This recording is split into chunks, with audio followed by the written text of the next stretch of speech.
Jean-Luc Mélenchon, candidat bien sûr à l'élection présidentielle et l'invité de l'épreuve de vérité. Bonsoir. Bonsoir Michel. Et merci d'être avec nous à ce rendez-vous de Public Sénat avec l'AFP, avec Les Échos et Radio Classique. Alors comme chaque semaine, trois grandes parties, trois grandes questions pour vous. D'abord au nom du peuple, point d'interrogation, mais le créneau est désormais occupé également par Nicolas Sarkozy qui n'a que ce mot à la bouche. Alors, Jean-Francis Pécresse, le directeur de la rédaction de Radio Classique, sera le premier à vous interroger dans un instant. Ensuite, Stéphanie Le Rouge de l'AFP vous demandera quel visage aurait votre France insoumise, si vous l'emportez. Enfin, votre vote révolutionnaire ouvre-t-il en fait la route à la droite, voire à l'extrême droite, au chaos selon l'accusation du ministre Jean-Marie Le Guen, qui était notre invité ici même la semaine dernière? Eh bien, vous lui répondrez. Et c'est Michael Zamès qui nous rejoindra. Vous êtes sûr qu'on n'a pas mieux à faire qu'à répondre à de telles sottises? Ah ben vous répondrez en tous les cas. D'accord. Et Michael Zamès, qui sera là pour la troisième partie de l'émission, aura également d'autres questions pour vous. Mais d'abord, Jean-Luc Mélenchon, une question d'actualité. Bien sûr, la crise entre la France et la Russie, avec Vladimir Poutine qui a décidé d'annuler finalement sa venue à Paris. Est-ce que vous soutenez François Hollande dans son bras de fer pour faire avancer la paix, dit-il? Non, pas du tout. Il ne fait rien avancer du tout. Je désapprouve absolument ce qu'il est en train de faire, qui est totalement contraire aux intérêts de la France. D'abord, envoyer Jean-Marc Ayrault porter une lettre d'invitation à M. Poutine pour ensuite dire qu'on ne sait pas si on va le recevoir. Pour terminer, les Russes dans une attitude plutôt raisonnable, pour éviter des incidents qui ensuite nous entraîneraient dans une escalade de mésaventures diplomatiques qui ne sont pas bonnes pour le pays. Ils disent qu'ils reportent la visite. L'attitude de François Hollande est absolument insupportable. Nous sommes totalement alignés sur les États-Unis d'Amérique. Nous courons devant. Et c'est une attitude qui n'est pas du tout conforme aux intérêts de la France. Il dit qu'il n'a qu'un préalable, je le répète, faire avancer la paix, à Alep notamment. Mais c'est pas de cette manière-là qu'on fait avancer la paix. En quoi est-ce que le fait de provoquer des incidents diplomatiques de cette nature fait avancer la paix? Il veut provoquer une discussion sérieuse, exclusivement sur la Syrie. Bon, tout ça n'est pas sérieux. Surtout en menaçant M. Poutine de l'envoyer au tribunal pénal international. Enfin, qui est François Hollande, à part la risée de l'univers? À peine était-il élu qu'il a accepté que les Nord-Américains installent des bases de missiles, antimissiles, soi-disant, pour parer les missiles que l'Iran était censé vouloir nous tirer dessus. Voici qu'entre-temps, il s'est réconcilié avec l'Iran, mais que les bases de missiles s'y trouvent. Et que par conséquent, la Russie est menacée.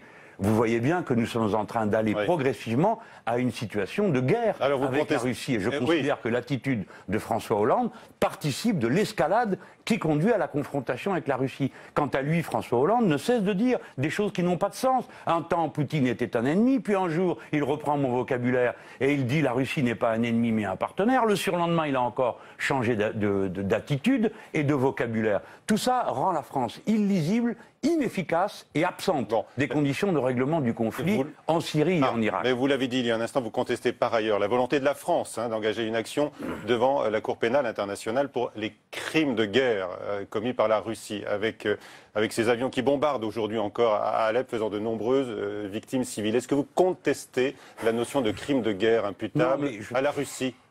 Tout ça, ce sont des bavardages. Il y a une guerre... Non, c'est une réalité terrible aujourd'hui encore. Oui, d'accord, ok. Jean-Michel Grossior, alors nous allons commencer par dire que nous n'aimons pas les bombardements, ni vous ni moi. D'ailleurs, nous ne les avons jamais aimés. Ni quand on détruisait Lorient, Brest, Le Havre, Caen, pour essayer de tuer la poignée de nazis qui se trouvaient là. Donc nous n'avons jamais aimé les bombardements. Vous dites la guerre, dans votre livre, vous dites la guerre est toujours sale. Elle l'est aujourd'hui plus que jamais. Ni plus ni moins, elle est sale, elle est horrible, elle est abominable. Les bombardements des Saoudiens au Yémen sont abominables. Les bombardements sur les civils, quels qu'ils soient, sont abominables. Les bombardements Mais russes. monsieur Grossior, les bombardements, vous voulez voir de ma bouche sortir le mot russe pour que ça rentre dans le vocabulaire ambiant. Alors, les bombardements en général sont condamnables, monsieur Jean-Michel Grossior. Arrêtez avec la politique de Disneyland. Il y a une guerre et les deux parties essayent de la gagner. Je verrai bien la tête et les questions que vous poserez à vos invités d'ici quelques jours. Quand commenceront les bombardements sur Mossoul, vous les trouverez divins, parce que libérateurs. Vous savez qu'il y a des Français qui sont engagés là-bas. Vous savez que l'artillerie, c'est les Français qui l'organisent. Et à ce moment-là, qu'est-ce qu'on dira ? Évidemment, on ne fera pas de reproche à nos soldats qui obéissent et qui servent. Mais on se demandera quel est le sens de cette Mossoul guerre. est le fief du groupe État islamique. On parle aujourd'hui de bombardements qui affectent la population civils, particulièrement. Ah d'accord, parce qu'à Mossoul, il n'y a pas de civils? Bien sûr. Bien. Alors à Alep, de quoi parlons-nous? Allez, dites-le, dites-le. Nous parlons de la zone est d'Alep, qui est tenue par qui? Par qui, Jean-Michel Grossior? Des modérés d'Al-Qaïda qui ont assassiné les rédacteurs de Charlie Hebdo. Vous tenez à tout prix à trier entre les victimes. Je vous pose des questions. J'ai compris. Mais vous ne croyez pas à cette notion de rebelle acceptable? Rien. Pour l'Occident, par l'Occident. La guerre, elle est abominable et il faut l'arrêter. Et pour cela, il faut faire une coalition universelle, c'est-à-dire qui regroupe absolument toutes les parties prenantes au conflit pour d'abord en finir avec les forces armées des milices de l'islamisme politique, puisque c'est ce que nous combattons là-bas. Et deuxièmement, il faut mettre sur la table les vrais problèmes de cette guerre, qui n'ont rien à voir avec la religion, qui sont les frontières des 4 États concernés par la situation des Kurdes, et le passage des oléoducs et des gazoducs. On ne veut pas parler de ça. De temps à autre, il y a des ouvertures dans le ciel, et on peut un peu parler des problèmes de fond. Vous n'arrêtez pas une guerre si vous n'êtes pas d'accord pour traiter des problèmes qui l'ont déclenché. Alors, donc, il faut en parler, il faut accueillir Vladimir Poutine et accepter de le voir. À ces conditions? Ou il faut en poser, comme le fait aujourd'hui François Hollande? Mais ça n'a pas de sens, monsieur Jean-Michel Grossior. Vous voulez poser des conditions à quelqu'un avec qui vous voulez discuter? Vous voulez discuter avec lui à condition qu'il soit d'accord avec vous? C'est ça une discussion? Je comprends que sur un plateau, ça soit la règle. Il faut être d'accord avec le journaliste. Faire avancer la paix. Mais dans la vie, faire avancer la paix, ça nécessite qu'on s'en donne les moyens. Et pour ça, il faut que la France elle-même cesse d'être le petit répétiteur des États-Unis d'Amérique. Si nous étions indépendants, nous serions en situation de faire avancer nos idées et nos propositions, notamment celle d'un cessez-le-feu général. Un cessez-le-feu que les Nord-Américains ne violeraient pas cette fois-ci. Vous dites, François Hollande est le perroquet des États-Unis. Mais les États-Unis... J'ai parlé de perroquet, mais les États-Unis sont totalement silencieux, vous avez vu, dans la phase actuelle. Ils n'existent pas, pratiquement. Ah bon? Ça, c'est le point de vue de cette chaîne de télévision, mais la réalité... C'est une question. Je vous pose la question. Vous ne trouvez pas que, justement, les Américains sont quand même absents? Non, les Américains sont présents, ils manipulent leurs pions, ils bombardent là où ils estiment nécessaire de le faire, ils n'ont rien fait pendant des mois, tout en faisant semblant de s'agiter contre Daesh, et maintenant chacun essaye d'occuper le plus de territoire possible. Mais vous verrez bientôt que les Russes vont s'entendre avec les Turcs, qui jusque-là étaient les alliés des Nord-Américains, et faisaient transiter le pétrole clandestin de Daesh. Et maintenant ils vont s'entendre ensemble pour le tracé du gazoduc. Et à ce moment-là, la guerre va ralentir. Mais néanmoins, monsieur Jean-Michel Grossior, quand ce jour arrivera, vous ne me poserez plus la question de savoir si j'approuve l'un ou l'autre. Et vous ferez comme tous les autres. Vous vous tairez pendant qu'on massacrera les Kurdes. Ce qu'on est déjà en train de faire parce qu'ils dérangent tout le monde. Vous voyez, monsieur Michel Grossior, les situations complexes ne peuvent hélas pas rentrer dans les formats de télé. Très bien, on a essayé quand même. Je pense que vous avez fait valoir votre point de vue. Je crois que c'était clair. En tous les cas, vous aviez déclaré en février dernier, je pense que Vladimir Poutine va régler le problème en Syrie. Vous le pensez toujours? Alors attendez, monsieur Michel Grossior. Vous voyez, ça c'est un procédé de journaliste. Mais non, mais... Non, attends, je peux répondre, oui ou non? Alors je réponds. Oui. Cette phrase, elle est à l'intérieur d'une émission. On venait de me demander, comme vous, qu'est-ce qu'on fait maintenant concrètement? Il y avait des bombardements. Que bombardaient les Russes à ce moment-là? Non, mais je vous pose la question. Quoi? Mais non, mais je vais vous le dire. Parce que vous n'en savez rien et vous lisez votre papier. Il s'agit, on bombardait à l'époque les convois de pétrole clandestin qui allaient de Syrie en Turquie. Et les Russes bombardaient ça. Et c'est dans ce cas que j'ai dit, je pense qu'ils vont faire le travail.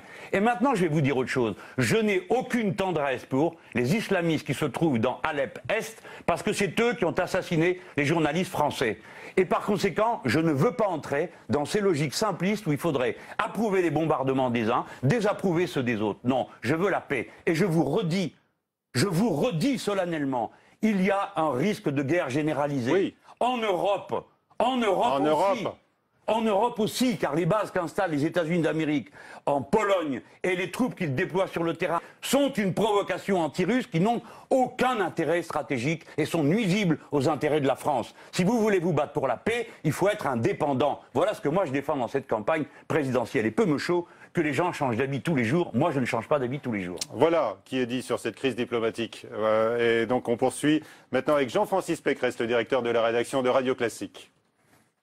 L'épreuve de vérité avec Radio Classique et Les Échos. Bonsoir Jean-Francis. Alors votre question et vos questions à Jean-Luc Mélenchon. Alors, au nom du peuple, puisque vous voulez le porte-parole du peuple, qu'est-ce que vous feriez pour que les forces de l'ordre puissent intervenir dans les zones populaires sans être agressées de manière parfois extrêmement violentes, comme on l'a vu il y a quelques jours à la Grande Borne, à côté de Véry-Châtillon. Que vous connaissez bien. Oui, Que vous bien connaissez sûr, bien, puisque vous oui, avez j'ai été été élu du de ce- département, de- bien de sûr. ce département. Alors d'abord, deux choses. Au nom du peuple et le slogan de Madame Le Pen. Donc si vous voulez bien, on utilisera un autre repère, parce que sinon on pourrait créer la confusion chez ceux qui nous écoutent. Premièrement. Deuxièmement, je ne prétends pas représenter le peuple, vous m'aurez mal compris. J'essaye de le représenter. Le peuple existe indépendamment de ceux qui portent sa parole. Ce qui est nouveau, c'est que maintenant un nombre croissant de gens acceptent de reconnaître qu'il y a un peuple qui est acteur de l'histoire. Auparavant, les uns ne reconnaissaient que les prolétaires et les autres leurs amis, point, des électeurs. Maintenant, on commence à comprendre qu'il y a un peuple, c'est-à-dire un acteur nouveau dans l'histoire qui s'est manifesté sous tous les horizons, qui auparavant n'existaient pas. Maintenant, parlons des forces de l'ordre. Ce que nous avons vu à Viry, monsieur, doit être nommé par son nom. C'est-à-dire Une tentative de meurtre. C'est une tentative de meurtre. Par des mafieux. De sauvageon. Pardon, non. C'est un mot malheureux. Ça, c'est l'espoir. C'est un mot malheureux. Ça, c'est l'espoir d'un certain nombre de gens. Que l'on puisse une nouvelle fois montrer du doigt une population, d'abord une population, et ensuite, pourquoi pas une religion, suivant l'habitude qui est dorénavant prise dans ce pays. Non, il s'agit d'une tentative de meurtre par des criminels qui ont des trafics qu'il faut combattre jusqu'au bout et qui veulent empêcher l'installation d'une caméra qui viendrait les contrarier. Par conséquent, nous avons affaire à un délit de droit commun et clairement et fermement, nous devons au contraire bien tout faire pour montrer qu'il s'agit de criminels et que ce n'est pas une attitude de sauvageon ou je ne sais quoi. D'accord ? Ce ne sont pas des sauvageons, ce sont des trafiquants et des criminels et qui ont essayé d'assassiner des gens qui sont, en l'occurrence, sans défense et par surprise, en leur jetant des cocktails Molotov dans la voiture. Il est clair que une telle attitude doit être réprimée. Il n'y a pas d'autre mot à utiliser que réprimer. Alors après, il faut raison garder. Raison garder, c'est faire attention à ne pas leur permettre de se cacher derrière une population qui n'en peut mais. Parce que c'est pas elle qui a choisi de vivre dans des conditions pareilles avec de tels gens à proximité. Et quand le Premier ministre dit qu'il n'y a pas de zone de non-droit en France, vous êtes d'accord ? Bon, parce que la zone de non-droit, c'est devenu l'argument pour justifier tout et n'importe quoi. Il y a des endroits où la loi n'avance plus, où elle est tenue à distance parce qu'il n'y a plus de policiers, il n'y a plus de bureaux de poste, il n'y a plus rien. Et les gens sont abandonnés et livrés à eux-mêmes et par conséquent, comme toujours dans les sociétés humaines, les plus forts tiennent le terrain. Et là, ce sont des criminels. Est-ce qu'il y a quand même en France, est-ce que vous reconnaissez qu'il y a des territoires abandonnés de la République où les forces de l'ordre ne... Pourquoi utilisez-vous un mot comme reconnaissez? Vous croyez que je l'ai jamais nié? Parce que Manuel Valls le nie. J'étais déjà conseiller général dans une banlieue, que vous étiez encore à l'école de journaliste, donc je sais très bien ce que c'est que tout ça. L'État a abandonné les populations. Et maintenant, voici qu'il leur jette à la figure son propre abandon. Là où l'on a fermé les postes, là où on a fermé le commissariat de police, là où on a fermé l'antenne de sanitaire, on vient dire aux gens, mais comment ça se fait? En plus, vous osez ne pas être content. Et qu'est-ce que vous feriez? Parce que vous êtes dans la dénonciation, vous utilisez des mots très forts, mais qu'est-ce que vous feriez, vous, à la place du gouvernement? Pour la sécurité. Pour la sécurité, bien sûr. Donc vous êtes déjà d'accord pour dire qu'il y a un problème? Évidemment qu'il y a un problème très bien. À votre avis, des bandes d'attaque, parfait. Alors, à votre avis, comment peut-on régler le problème du crime? Prenons la chose rationnellement. Du crime organisé, comment le règle-t-on? En pourchassant les criminels. Donc il faut pour ça du personnel. C'est la répression. Qui soit fasse autre chose que de protéger une caméra à deux dans une voiture. D'accord? Quand il n'y a plus rien dans le quartier. C'est ce que demandent les syndicats de police. Les syndicats de police ont raison et la population demande une protection qui est due à n'importe qui dans ce pays. Vous devez pouvoir vous sentir protégé par la police, de même que vous pouvez vous sentir protégé par votre école, parce que vous apprenez, vos enfants sont élevés, et soignés. Donc, monsieur, ma réponse est la suivante. Que faut-il faire? Petite A, le contraire de ce que fait Hollande, et le contraire de ce que veut faire Sarkozy, et le contraire de ce que veut faire Juppé. Bien sûr, tous veulent supprimer des postes de fonctionnaires. 300 000, a dit M. Sarkozy, 600 000, a dit M. Pas dans Juppé. la police, dit-on. Pas dans la police. Pas dans la police. Alors, c'est ce qu'on entend. Dans l'éducation nationale? Dans l'éducation nationale? Oui, dans l'éducation nationale. Exemple. Donc il y a trop d'instituteurs et trop d'enseignants. Dans la police. Non mais attendez. Pour l'instant, on reste sur Non, on ne reste pas, on ira où je veux. Si vous voulez bien, c'est quand même moi qui réponds. Oui, mais c'est quand même nous qui vous interrogeons. Oui, mais si vous voulez qu'on parle de la police, moi, je voudrais parler de la police parce que de la police. C'est l'actualité du jour. C'est l'actualité du jour, monsieur le maire. Oui, mais je suis en train de vous répondre. On ne peut pas faire de police sans policiers. Voilà ce que je vous réponds. Bon. Ça me semble être plein de bon sens. Parce qu'il faut donner... combien de postes? Donc, si vous voulez supprimer... Combien de postes supplémentaires? Vous le saurez bientôt, car nous allons faire un point sur la sécurité. Et vous-même, vous vous rendez compte de l'absurdité de votre question? Non. Non, ah bon, je m'en rendais bien compte, sinon vous ne la poseriez pas. Manuel Valls annonce aujourd'hui que les véhicules dans ces quartiers sensibles auront un dispositif anti-caillassage. Est-ce que c'est une bonne mesure? Est-ce que ça va dans le bon sens? Les syndicats de policiers disent que ça va plutôt dans le bon sens, que c'est insuffisant, mais que ça va dans le bon sens.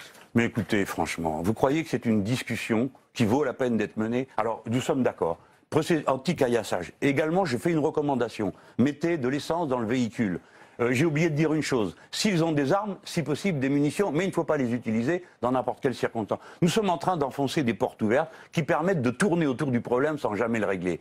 Mesdames, messieurs, l'élection de 2017 a pour objet la question suivante. Qu'est-ce qui gouverne la société? Le marché? Est-ce que l'État doit être expulsé de partout? C'est vous qui pas vous, pardon, mais c'est ceux qui ont voulu à tout prix, n'est-ce pas, que l'État disparaisse de partout. On a dit qu'il était énorme, qu'il était ventripotent, on l'a traité de diplodocus, de tous les noms. Eh bien maintenant, vous êtes tous en train de pleurer sur les conséquences des décisions qui ont été prises. Il faut que l'État revienne dans ce pays, car la France est construite autour de son État. Et si vous voulez avoir des fonctionnaires de police qui n'aient plus peur et qui donc ne se comportent pas comme des gens qui ont peur, il faut qu'ils puissent exercer leur métier dans des conditions normales. Mais ce n'est pas la police qui maintient l'ordre. Je vous le redis, c'est la société qui le maintient elle-même parce qu'elle est en ordre.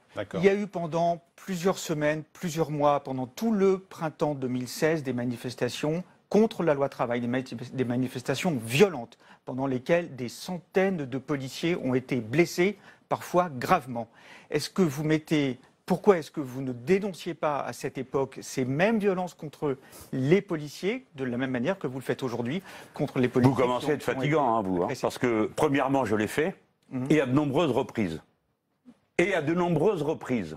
Alors peut-être que vous n'écoutez rien et que vos fiches n'est pas marqué, mais deuxièmement, je trouve tout à fait curieux de la part d'un journaliste, au moins d'habitude vous tenez la balance égale, au moins d'habitude vous faites ça. Vous pourriez évoquer le nombre des manifestants qui ont été énucléés, qui ont perdu un œil, ceux qui ont été envoyés à l'hôpital, ceux qui sont tombés... Parce que ça a été très dur d'une manière générale. Et moi j'ai toujours dit que j'étais contre la violence. Et j'ai toujours dit, je le redis devant vous, comme ça tout le monde l'entendra bien, je recommence. Un policier qui fait un tir tendu ou qui frappe un homme à terre se déshonore. Un manifestant qui jette un caillou pour fracasser le crâne d'un fonctionnaire de police se déshonore. Je suis contre la violence. C'est pas parce que je parle fort que je suis un violent. Je suis contre la violence. Mais participe à la violence des propos comme le vôtre. Parce qu'ils indiquent, ils montent une partie de la population contre l'autre. Ils laissent entendre, par vos propos sucrés et mielleux, qu'il y aurait une foule haineuse à l'égard des policiers qui, eux, seraient évidemment indemnes de tout reproche dans cette circonstance. Ils font leur métier dans des conditions qui ne peuvent pas conduire à autre chose que ce que nous avons vécu. Ce n'est pas eux qui ont décidé le système de la NAS. Savez-vous ce qu'est une NAS? Non, vous n'avez jamais manifesté. Alors je vais vous l'expliquer. On enferme des gens, ils ne peuvent plus sortir. Manifesté dans des situations de tension extrême. On change un peu de sujet peut-être. Un livre apparaître dans quelques jours, dans un livre de confidence, encore un. Voilà, François Hollande... Il faut être dans la confidence pour savoir si la confidence est vraie ou pas. À des journalistes du Monde qui auraient trop d'immigrés en France, qui n'y auraient pas leur place. Et que l'islam est, dans une certaine mesure, un vrai problème pour la République française. Qu'est-ce que vous pensez de ça? Il a dit ça, que c'était un problème pour la République française? C'est un problème comme religion. Monsieur, je n'étais pas là au moment de la confidence. Je vais poser une question. Qui cherche sa place dans la République. J'ai rien compris. C'est un problème en tant que religion qui cherche sa place dans la République française. C'est ce que c'est. Alors donc là, on ne parle plus d'immigrés, on parle d'une religion. On parle de l'islam. Il y a un lien que je ne fais pas moi, mais qui est fait par le. Non, mais là, c'est vous qui le faites. Ce que rapportent les journalistes. Non, mais je comprends pas, parce que les religions dans ce pays et l'immigration, c'est pas la même chose. Vous avez des immigrés qui arrivent d'Europe de l'Est, vous avez des immigrés qui arrivent de partout. Ils sont pas tous de la même religion. Désolé pour ceux qui aimeraient peut-être qu'ils le soient tous, de manière à ce qu'on fasse le lien. Je ne sais pas, je n'étais pas dans la confidence, mais je vais la résumer. Le président de la République pense qu'il y a trop d'immigrés. Eh bien qu'il nous dise combien c'est trop. À partir de combien c'est trop. Et à ce moment-là, nous pourrons poser comme une base rationnelle ce problème et nous verrons que c'est stupide. Il n'y a ni trop ni pas assez, il y a. Et avec cela, il faut faire. Et je mets au défi qu'on me dise comment on peut faire autrement. Je recommence. On me dit qu'il y a, j'ai entendu, jusqu'à 8000 clandestins dans ce pays. D'autres disent 200 000. Je coupe la poire en deux à 400 000. Dites-moi, mesdames, messieurs, comment on fait? Comment on fait pour les capturer? On déploie de la police partout, naturellement plus personne ne rentre, on attrape les gens. Vous croyez que vous pouvez faire ça? Et ensuite, vous les ramenez où? Dans quel pays? Il vous reste plus qu'à espérer qu'ils aillent tous au même endroit. Combien ça fait de trains? Combien ça fait de bateaux? Ces attitudes sont grotesques. Ma position est beaucoup plus raisonnable. Faire en sorte que les gens n'aient pas envie de partir. Car ils partent, c'est de l'exil forcé, l'immigration. C'est de l'exil forcé. Personne ne part en pensant qu'il part en vacances. D'accord? C'est de l'exil forcé. Et cet exil forcé, il faut l'interrompre en cessant de créer les conditions qui font partir les gens. Et aujourd'hui, vous autres, en Europe, qui jusqu'à présent avez regardé de haut les immigrés de tous ces pays en exil forcé, vous commencez à les regarder d'une autre tête, parce qu'il y a 1 400 000 exilés forcés partis d'Espagne, 500 000 de Grèce. Alors qu'est-ce que vous avez à dire sur le sujet, monsieur le Président de la République? Qu'ils sont de trop dans les pays où ils arrivent? Et combien de jeunes Français s'en vont de même?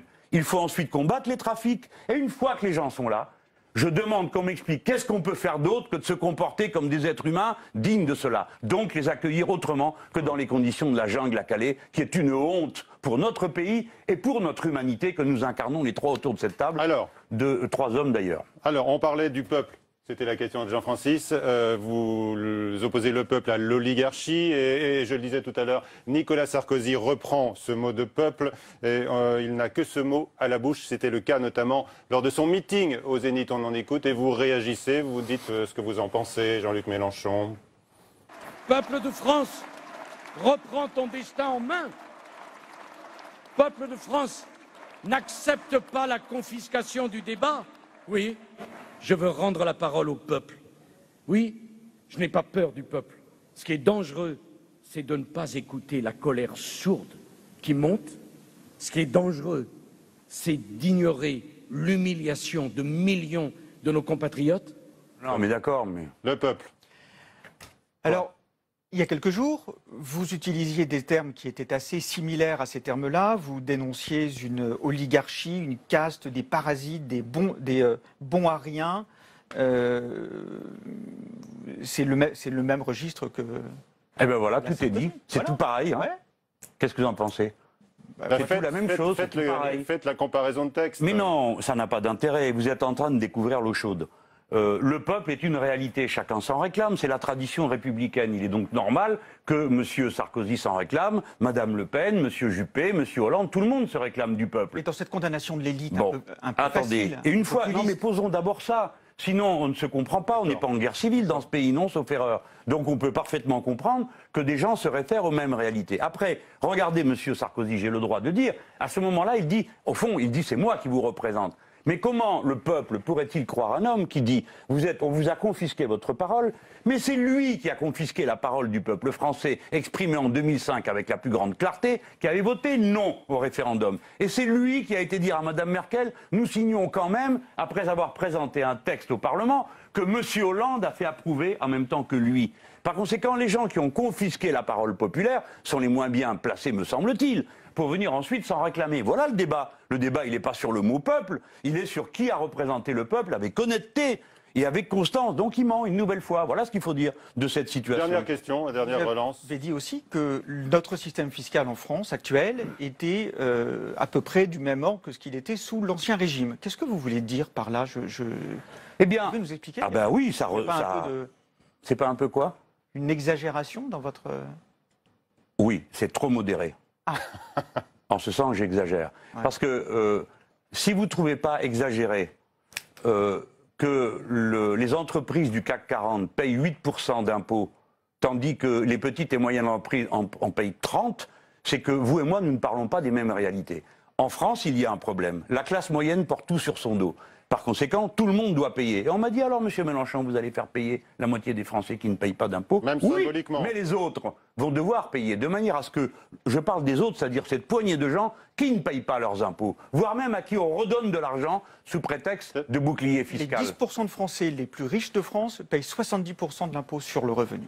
Eh bien, ils ont en vous un porte-parole extrêmement zélé. Ce n'est pas la même appréciation que vous sur la situation. C'est un fait statistique qui est rapporté. C'est une réalité qui est rapportée. Mais non. Vous pouvez me dire non, mais c'est la réalité. Non, monsieur, ce n'est pas la réalité, c'est une présentation qui ne correspond pas aux faits. Ce n'est pas 10% de Français qui payent 70%. 10% de foyers fiscaux payent 70% de l'impôt sur le revenu. Sur le revenu. Absolument. Bien. eh bien, cette situation mérite d'être regardée dans le détail quand je vous dis que ce n'est pas vrai qu'ils payent 70% des impôts qui sont perçus par l'État. Nous en sommes d'accord? Oui ou non? 0,4% des foyers les plus riches de France payent 20% de l'impôt. Parfait. Et dans ces conditions, grâce à vous, nous apprenons que les riches de notre pays payent tellement qu'à certains, on leur rend de l'argent, comme Mme Bettencourt, qui paye 0 impôt sur la fortune. Vous ne trouvez pas ça choquant? Ça ne vous paraît pas choquant?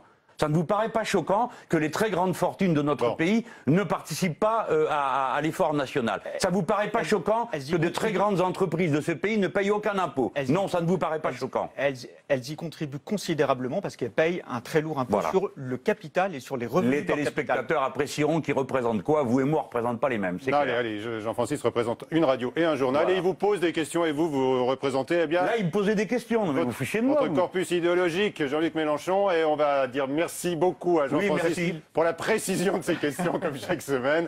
Et c'est maintenant notre consoeur Stéphanie Lerouge de l'AFP qui vient pour la suite. L'épreuve de vérité avec l'AFP. Tant mieux. Bonsoir Stéphanie. Bonsoir. Bonsoir. Alors, votre question à Jean-Luc Mélenchon. Eh bien, donc nous allons nous pencher sur le visage de cette France insoumise. Donc, vous réunissez votre convention ce week-end, avec notamment 650 personnes qui ont été tirées au sort. Est-ce que vous pouvez nous expliquer ce choix qui est assez original? Merci de commencer par là, c'est-à-dire le mouvement lui-même. Je sais que c'est un objet nouveau.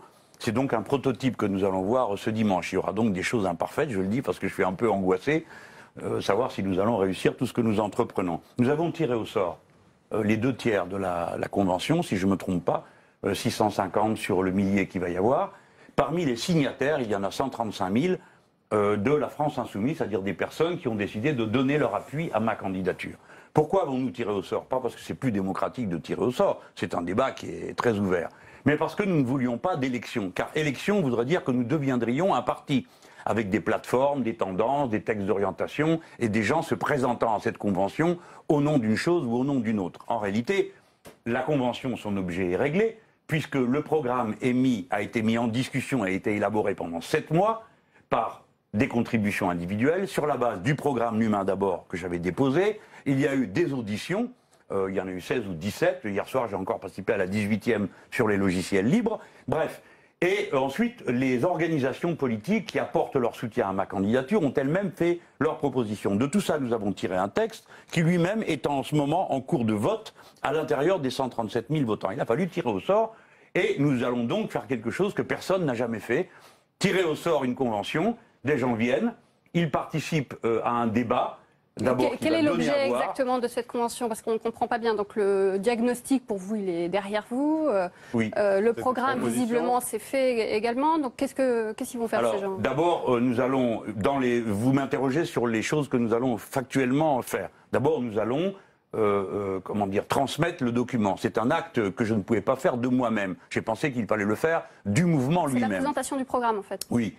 Nous allons le présenter. Il y aura encore des modifications, j'imagine, de dernière minute. Il y aura un classement des priorités qui va être fait par les participants.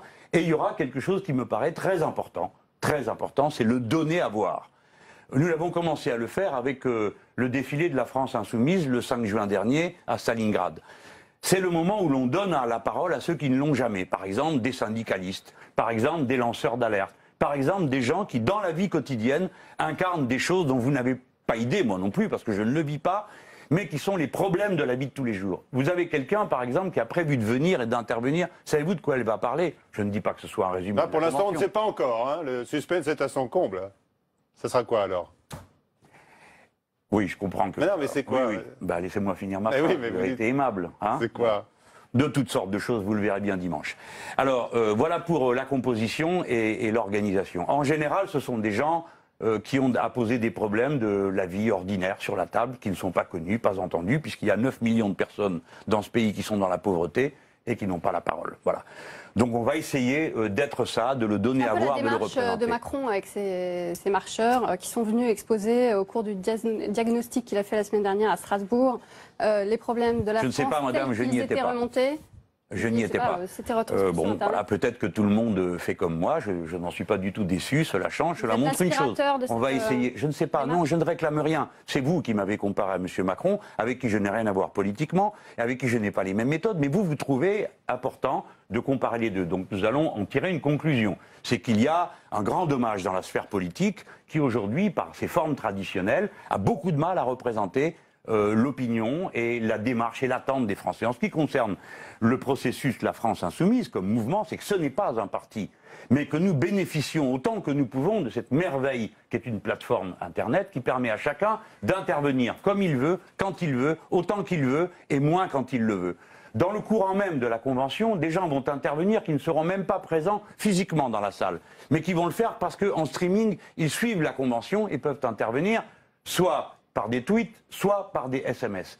Donc ce sont tous ces objets que nous essayons de mettre en place pour avoir la plus grande implication possible. Pourquoi ? C'est là que je viens au fond.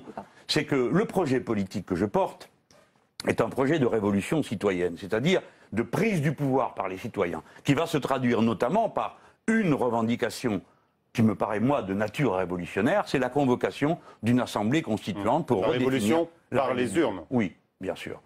Quelle autre révolution faire que celle qui aurait par les urnes ? En tout cas, moi, je n'en propose pas d'autre. Très bien. Il y aura un collège de représentants politiques aussi ce week-end. Vous avez des socialistes, des écologistes, des communistes qui sont avec vous ? Oui. Alors, vous savez, ils subiront ce qu'ils ont à subir dans de tels cas. C'est que comme ce ne sont pas toujours des personnes très illustres, on considère qu'elles ne sont pas là. Et voilà pourquoi, depuis des mois, quoique nous soyons 135 000, on me dit que je suis seul, quoi qu'il y ait des communistes insoumis, des membres d'ensemble, c'est-à-dire des composantes du Front de gauche, plus le PG, plus des socialistes dissidents, on continue à me dire que je suis tout seul. Pour être honnête, ça ne me dérange pas.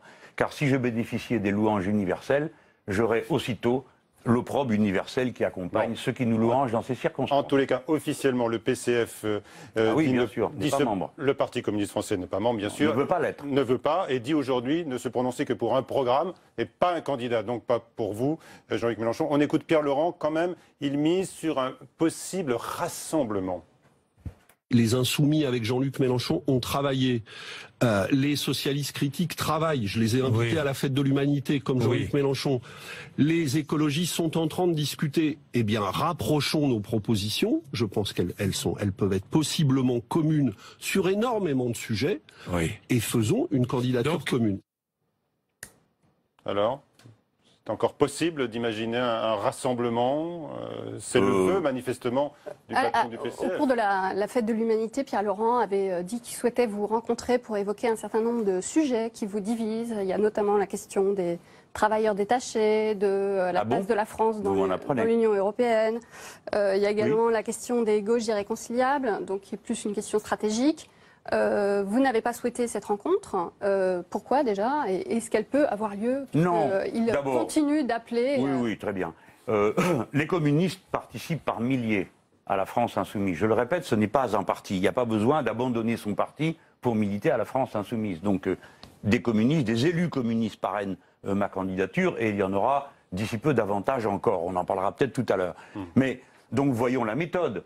Ce que dit Pierre Laurent est toujours très intéressant et je l'écoute avec toujours beaucoup d'intérêt. Par exemple, il a décidé que tous les communistes candidats aux législatives seraient investis en septembre. Il l'a fait. Il a dit qu'il ne veut pas d'accord national, qu'il qualifie de tripatouillage, mais d'accord au cas par cas. Eh bien parfait, nous ferons des accords au cas par cas. La France Insoumise aura des candidats partout. Je répète, la France Insoumise aura des candidats aux législatives dans les 577 circonscriptions. À côté des candidats du PC ou... Nous verrons. La France, il y aura des candidats du PCF. Oui, très bien. Il y aura des candidats communistes France Insoumise. C'est ce que je peux dire. Quant au reste, je n'en sais rien. Car ce que dit Pierre Laurent est intéressant, mais je voudrais en montrer, si vous le permettez, un instant, la limite. De qui parle-t-il ? Les socialistes sont engagés dans une primaire. A-t-il entendu dire que l'un quelconque des candidats à cette primaire a l'intention de venir faire une candidature commune hors du PS avec nous ? Non. A-t-il entendu un seul candidat vert à la primaire dire qu'il veut faire une candidature commune ? Non. Quand est-ce que j'ai essayé tout ça ? Pendant les départementales et les régionales. J'ai proposé que nous appelions l'opposition de gauche, que nous ayons un label commun. Tout ça a été refusé. Et maintenant, 7 mois avant l'élection, on serait là à commencer je ne sais quel obscur C'est palabre. trop tard. Mais c'est pas moi qui le dis. Non, mais c'est la conclusion que vous en tirez. La conclusion que j'en tire est que je suis candidat, disponible à tout moment à parler avec ceux qui veulent parler avec moi, mais que les faits m'ayant donné raison, je demande qu'on considère que ce que je fais aussi a un intérêt. Et que votre candidature est donc irrévocable, évidemment. Ma candidature, ça va de soi. Mais vous ne croyez pas à une plateforme législative, par exemple, qui réunirait les communistes, les écologistes, vous-même Nous verrons. La plateforme, les législatives, c'est l'année prochaine. Nous sommes, pour moi, l'élection présidentielle, l'élection législative, c'est la même chose. C'est la même chose. C'est-à-dire que c'est au nom du même programme, c'est au nom du même objectif de victoire. Moi, je ne suis pas en train de faire du témoignage. Je trouve très sympathique tout ce que dit Pierre. Laurent, mais vous auriez dû vous donner le mal de regarder en quoi consiste le programme dont il parle. 7 axes qui sont à un niveau de généralité, on ne gouverne pas avec ça. Bon, par la force des choses, il faut un programme sérieux, il faut qu'il soit chiffré, il faut qu'il soit organisé. On ne peut pas dire, allez, venez tous, mettez vos légumes dans le potage et on va faire une soupe. Mais non, un programme, ça a une cohérence. Quand moi, je vous parle de la Constituante, eh bien, il se trouve qu'une partie de ceux qu'a évoqué Pierre Laurent n'en veulent pas. Quand je parle de la planification écologique ou de la sortie du nucléaire, ça commence par la direction du Parti communiste, lui-même qui n'en veut pas. Alors, nous ne pouvons pas dire venez tous, et puis on va finir par arranger un petit quelque chose. Non, il faut construire une majorité populaire sur des objectifs et avec une candidature. C'est ce que j'essaye de faire. Voilà, votre message Maintenant, est si clair. quelque chose change, monsieur Grossière, mais qu'est-ce que vous voulez qu'il change? Nous verrons bien. Mais rien ne changera. Rien ne changera. Et en tout cas, ma détermination, elle ne changera pas. Voilà, votre message est clair au Parti communiste, vos anciens amis et partenaires, ils sont toujours amis, toujours vos amis, bien sûr. Mais on a un désaccord stratégique. Il a cru qu'il pouvait faire une primaire avec Alors Hollande. on a compris. Et maintenant, il s'en débrouille. On a compris, ils s'en débrouillent. Merci beaucoup, Stéphanie. Et maintenant, c'est Mickaël Zamès de Public Sénat qui arrive pour la 3e partie de l'épreuve de vérité avec Jean-Luc Mélenchon.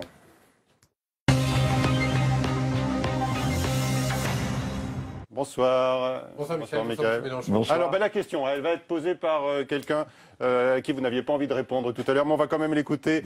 C'est Jean-Marie Le Guen sur vos intentions réelles. On l'écoute.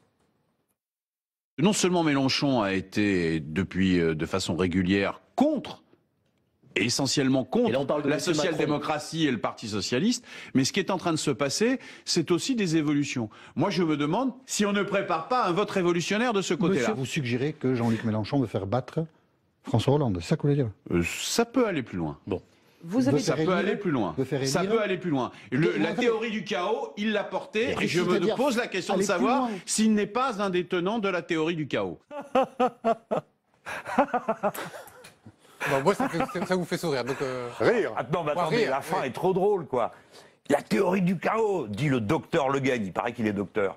La théorie du chaos, il porte la théorie du chaos, c'est une théorie de mathématiques, ça n'a rien à voir avec moi. Ouais. J'ai écrit un livre en 1990 qui s'appelait « À la conquête du chaos », dans lequel j'essayais de transposer ce que j'avais croyé avoir compris de la théorie du chaos dans le matérialisme historique. Donc c'est grotesque. Il essaye de vous dire « Mélenchon est pour le chaos ». Mélenchon est pour le chaos, donc vite, venez vite vous réfugier auprès de Le Guen. Alors après, il y a un point sur lequel il a raison. Le vote révolutionnaire. Pardon? Le vote révolutionnaire? Non, je ne comprends même pas ce que ça veut dire, cher monsieur. En 1981, par exemple, les communistes avaient appelé à voter contre François Mitterrand au premier tour. Ah bon? Eh oui. Oui, forcément, au premier tour. Oui, bien sûr, ils avaient un candidat, donc ils appelaient à voter pour le leur. Ils appelaient ça le vote révolutionnaire. Ah bon? Vous croyez que c'est ça? Ah, vous appelez ça comment, vous? Quand on est communiste, qu'on appelle à voter pour son propre candidat... C'était les consignes secrètes, souvenez-nous, pour le second vous parlez tour. de consignes secrètes, non, c'est pas secret, c'était public. Là, on parle plutôt, effectivement, de quoi? D'une perspective de voter pour faire barrage aux candidats de la gauche. Faire passer... C'est ça, le chaos, ce que je comprends. Soyons francs, alors, ce vote révolutionnaire. Soyons sérieux. Que des communistes appellent à voter pour leur propre candidat me paraît être normal. Donc c'est pas le sujet. D'ailleurs, moi je ne suis pas communiste et je ne suis donc pas concerné par cette affaire. Maintenant, il dit Jean-Luc Mélenchon a toujours été contre la social-démocratie. Ben non, j'ai pas toujours été contre la social-démocratie. J'ai été contre la social-démocratie à partir du moment où elle est devenue cette organisation internationale qui, dans la moitié des gouvernements d'Europe, co-gérait avec la droite. Et c'est le cas notamment en Allemagne, n'est-ce pas? Et en France? Elle se charge elle-même de tout le travail. Mais commençons, on parle de la social-démocratie. Il n'y a jamais eu de social-démocratie en France, n'est-ce pas? François Hollande, c'est pas de la social-démocratie? Non, c'est du libéralisme matiné de discours de gauche. Mais ça n'a rien à voir avec la social-démocratie. Je vais vous expliquer ce qu'est la social-démocratie. C'est un accord entre le parti de gauche dominant et les syndicats ouvriers pour négocier avec le patronat des avantages pour les travailleurs. Ça se passe comme ça. C'était la tradition de toute l'Europe du Nord, jusqu'à ce que la social-démocratie de toute l'Europe du Nord se mette à gouverner avec la droite et en définitive avec le patronat. Bien. Donc en France, expliquez-moi voir ce qu'il y a de social-démocrate dans la loi El Khomri. Non, c'est exclusivement en faveur du patronat. Bon, mais je vous résume. Donc je suis contre cette orientation-là. De même, il dit est contre le PS. En effet, depuis le début du quinquennat de M. François Hollande, j'explique ce qui va se passer. Et c'est d'ailleurs ce qui s'est passé. J'avais expliqué que la politique de l'offre ne conduirait à rien, qu'à une gabegie d'argent public pour permettre à des gens, soi-disant, d'investir ce qu'ils n'ont pas fait. Ils n'ont pas investi l'argent qu'ils ont ramassé grâce au CICE. Donc pour l'instant, je ne suis coupable que d'une chose, avoir eu raison. Alors à partir de là, M. Le Guen, qui ne sait plus quoi dire, qui ne s'est même pas donné la peine de lire mes textes, mes programmes et autres, m'accuse de je ne sais quoi. De je ne sais quoi. Il dit que vous seriez prêt à favoriser le vote de Nicolas Sarkozy, en gros faire exploser le système. Mais je suis candidat moi-même. Comment vais-je favoriser le vote pour M. Nicolas Sarkozy? Je ne comprends rien à ce que vous me dites. Je suis candidat, j'appelle à voter pour moi. Ça ne vous aura pas échappé. Mais en tout cas pour un deuxième tour éventuellement. De favoriser l'élection d'un candidat de la droite pour faire battre la gauche. Il a un argument. Attendez, au deuxième tour, vous aurez je ne comprends rien à ce que vous me dites. Il y aura un candidat de gauche et un candidat de droite. C'est possible. Et c'est pourquoi c'est pas moi le candidat de gauche Je ne sais pas, peut-être. Ben, si c'est peut-être, je ne vais pas voter contre. C'est la théorie de Jean-Marie Le Guen, on reste là-dessus, donc vous voulez que vous répondiez ou pas? Mais j'essaye de comprendre votre question, monsieur. Monsieur Le Guen, c'est vous qui vous êtes fourré dans ce mauvais pas. Vous avez un type qui m'insulte gratuitement et qui dit n'importe quoi. Et vous prenez votre stylo, vous avez raison, c'est un ministre. La parole d'un ministre, ça compte. Le gars dit n'importe quoi. Et maintenant, c'est vous qui devez vous débrouiller avec un machin pareil pour essayer de me coincer. Vous avez perdu. Cette théorie est un peu complexe, mais au moins on vous pose la question. Oui, oui. Vous lui avez répondu. Oui, oui. J'espère que j'ai répondu. Si quelqu'un a compris la question, il aura compris la réponse. Alors, François Hollande, toujours dans ce livre dont on a déjà parlé tout à l'heure, dit... Je vais le lire à force, ça m'a l'air intéressant. Il paraît, oui. En tout cas, on le dira aussi. Il n'avait rien d'autre à faire, cet homme, que de discuter pendant des jours et des heures avec des journalistes. Ça, je ne sais pas. Bon. Il nous dit que si jamais, en cas de deuxième tour, il avait un choix à faire entre Nicolas Sarkozy et Marine Le Pen, il appellerait à voter Nicolas Sarkozy. Feriez-vous la même chose? Écoutez, si au deuxième tour, il y avait à choisir entre le Père Noël et Peter Pan, je crois que je voterais pour le Père Noël. Ça vous va? C'est votre réponse. Non, mais je veux dire, tout le monde y va de son petit pronostic. Ah bon? Parce qu'il imagine. Alors maintenant, il ne suffit pas de régler les problèmes réels. Vous vous rendez compte dans quoi on est là? On est dans la politique fiction en permanence. Ça vous donne des choses. C'est une question importante quand même. Non, mais ce sont des choses écœurantes. On ne parle plus du réel. On ne parle plus des confrontations réelles. On parle des suppositions des uns et des autres qui sont des manipulations. Ça vous donne des grandes enquêtes pour dire il y a des gens de gauche qui veulent voter au premier tour de la primaire de droite pour aider M. Juppé, qui est aussi à droite que M. Sarkozy et qui lui a été condamné, parce que M. Sarkozy est à droite et qu'il pourrait être condamné.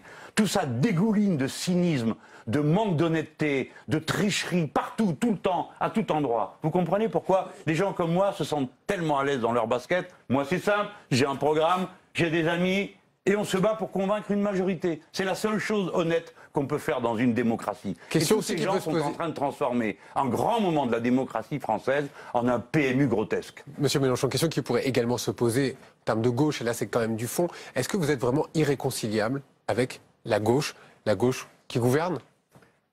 Qu'est-ce que vous voulez que je vous dise? Irréconciliable. D'abord, je suis de gauche, mais s'il vous plaît, faites attention à ce que vous dites, parce que la gauche, les gens comprennent que je suis avec Hollande. Donc c'est pour ça que je parle d'opposition entre donc il n'est pas de un gauche. Mouvement. Mais bien sûr que non, qu'il n'est pas de gauche. Il suffit pas de dire je suis de gauche. Il faut encore le prouver. Enfin, écoutez. Jusqu'à présent, le Parti socialiste, ça reste la gauche. Mais écoutez, en quoi tous ces gens-là font-ils une politique de gauche? Je vous supplie de me le dire. Non. Quand on a fait la loi El Khomri comme ils l'ont faite, quand on s'aligne sur les États-Unis d'Amérique, quand on laisse un pays avec 9 millions de pauvres et un nombre de millionnaires comme il n'y en a jamais eu, quand on a le record d'Europe de distribution des dividendes par les grandes entreprises, on ne peut pas dire que c'est une politique de gauche. Enfin, écoutez, quand les gens se voient rogner leurs droits sociaux, vous ne pouvez pas appeler ça une politique de gauche. Donc, est-ce que nous sommes irréconciliables? Je suis irréconciliable avec ceux qui pratiquent cette politique. Et tous les autres sont bienvenus. Bienvenue. Et d'ailleurs, on fera de la politique, je pense, ensemble. Mais pas seulement eux. Pardon de vous dire ça. Souvent, vous sous-estimez cet aspect. Il y a plein de gens de droite aussi qui sont complètement paumés. Vous avez plein de petits artisans, commerçants, petites entreprises ou moyennes qui se disent qu'il trouve plus intéressant ce que je raconte que les folies ultralibérales de M. Juppé, de M. Sarkozy ou de M. Hollande. Et vous serez surpris par les innombrables glissements qui vont se produire de gens qui peuvent former une majorité pour construire ce pays sur d'autres bases. Alors on va vous suivre dans la suite de votre candidature, votre campagne, bien sûr. Et vous reviendrez nous voir parler du choix de l'insoumission. C'est ce livre d'entretien sorti récemment au Seuil. Merci beaucoup, Mickaël. Merci.